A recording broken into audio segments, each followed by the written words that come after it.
How you doing? This is DamonPryor, known as Basil. Today's date is May 16th, 2004. I'm making this tape in reference to Malachi Z. York case, the conspiracy to bring him down, the whole plot. I'm not under any drugs or under any alcohol influence of any of those intoxicants. I'm doing this of my own free will.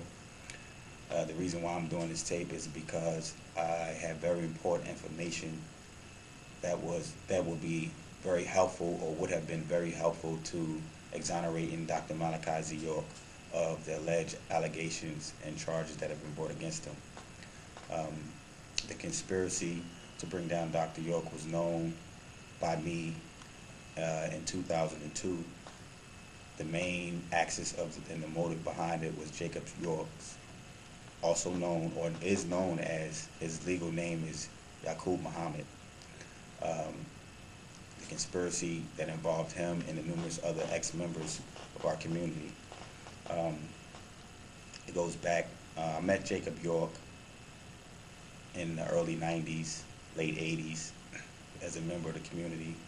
As young boys or young teenagers growing up, we had differences, we had likes, we were close with the boys, intermingled, and we basically grew up together.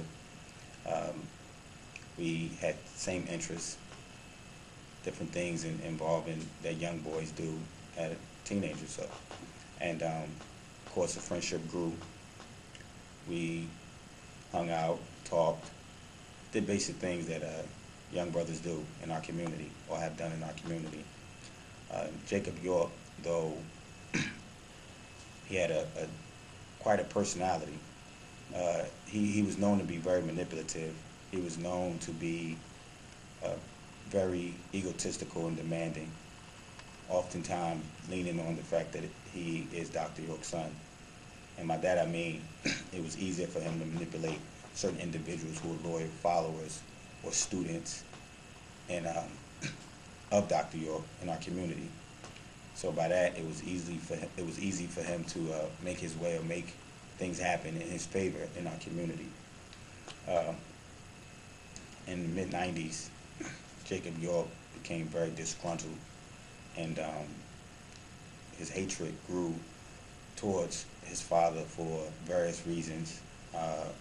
One reason, because his music career was just launching, and he needed financial backing to launch his various artists, which you may know some as Little Kim, Junior Mafia, Cameron. A lot of those artists early in their career was backed by Jacob York, and he needed financial support in that, and he came to Malachi York for this financial backing.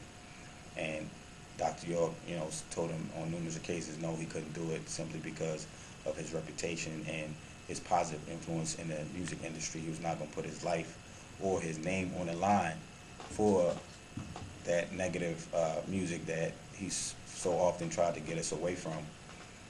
Rap porn and gangster rap and drug dealing lyrics and different things that you hear today.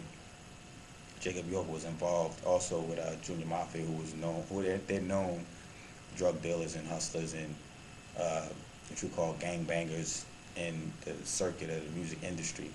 And he he strong-armed his way to the forefront of the music industry by using Dr. York's name. So because of that, and because of his ousting from our community and other reasons, that in his heart he grew this anger and hatred towards Dr. York, and just to justify him doing his own thing. We separated in our paths along life because he was going one direction, I was going another. I was basically, being involved in the community, building our nation, helping to spread the doctrine, and his path was towards his music career, his music goals that he wanted to pursue. But we stayed in contact. Later in the 90s, he would often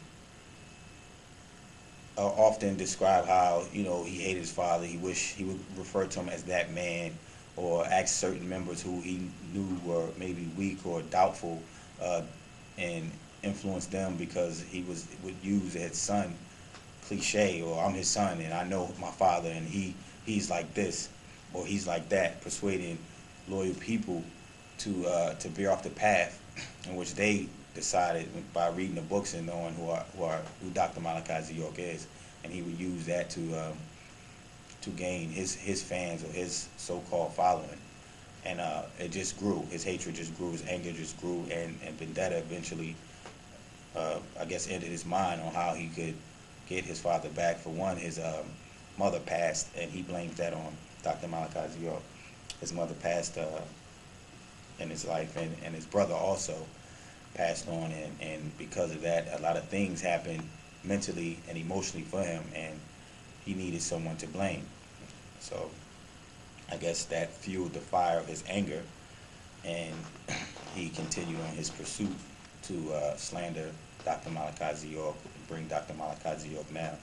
And all this is moving on to why this big case and this conspiracy, and this, along with the federal government and state prosecution, used him as a central focus on recruiting these ex-members. In 2002, it was October, November, Jacob York and another party asked for a favor. He came to me while I was at work, Metropolitan Avenue. I was working in a barbershop then. He came to me and wanted to meet. So I was skeptical. You know, I haven't seen him in a while, but you know, I decided to give him a chance, see what he wanted. You know, so I told him to meet me at my house in Decatur. Came to my house. It was around. Matter of fact, it was around November because it was around Thanksgiving, and I still had leftover food. So we sat and ate. We talked about sports and various other topics. Jacob York asked me if I could. He had handed me 6 pages of bank statements.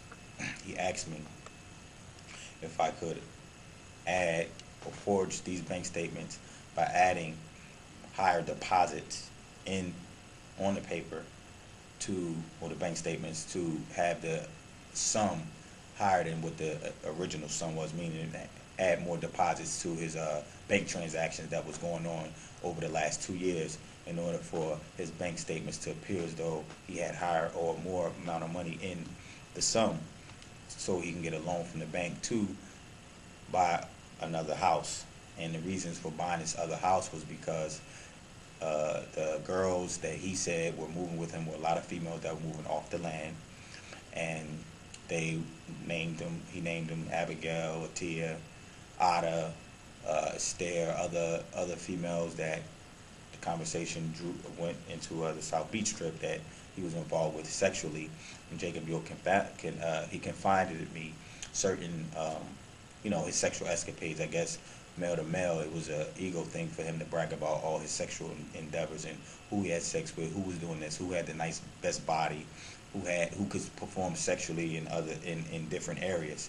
So the conversation was, that was discussed, and it was exciting to him that he was able to involve all of these ex-members, mainly females, and brag about the South Beach Strip. And he was bodacious in his financial spendings, brag about how much he spent and what he went down there for, and what rap groups or how much partying they did, how much fun they had. And to him it was a big joke, but it's really not a funny thing to gather ex-members of a community because of personal vendettas and because of anger and petty differences, to conspire to bring such a great man down in this day and time, when it's rarely, you don't have any black leaders today. And it's really sad that this is all taking place. The fact that these people knew, or maybe some of them didn't know. The thing is, rephrase that, a lot of the young females were very naive to the world that Jacob York was introducing them to. They did not have any idea what it was to go out and party and have access to concerts, have access to money and clothing and cars, and be involved in an explicit, sexually free lifestyle, a lot of them had no idea that that was the trap. Meaning offering them those things and saying that this is what, by giving them the glimpse of it by the South Beach trip, it allowed them to say, oh, this is what life is like. This is what it's going to be like once we bring down or get money from Dr. York and sue him for millions of dollars, and we get book deals and go across telling these alleged stories. A lot of them didn't know what they were getting into. They had no idea that the federal government would trap them and put them in a position where they couldn't recant their stories. I mean, these are young girls who, remind you, they haven't experienced a lot of things in life. And the devil's society, they experienced many things in our community where Dr. York tried to create an environment where young people would enjoy themselves in a positive fashion. But Jacob York used his influence to take them into that world, and thus weakened these young people and had them say, okay, we'll go along with the story. They were just ready for anything, not knowing what they were getting into. So the South Beach trip was basically a trap for all of them. Jacob York knew this, and in the back of his mind, he was being used and being on the payroll. And this is the thing that were discussed in the conversation, how he was helping the feds bring down Dr. York. It was going to be a big conspiracy that he was going down, and that he did this and Dr. York did that, and all these alleged allegations. And by no means, he was saying he doesn't need to be here. He doesn't need to be doing out there functioning or basically free. He basically was using them and put them in the forefront. A lot of people don't understand that he used them to do his dirty work, basically. So I told him no. To get back to the story, when we was in the conversation at my house, I told him, matter of fact, I didn't tell him no then. I told him I'd get back with him. That's how I was able to keep the paperwork. He came back to the house, and I told him no, I couldn't do it, and I still have the papers in my possession. And that is one of the things I wanted to present in court, to show them the motive on why Jacob York decided to, or conjured up these stories with these young females.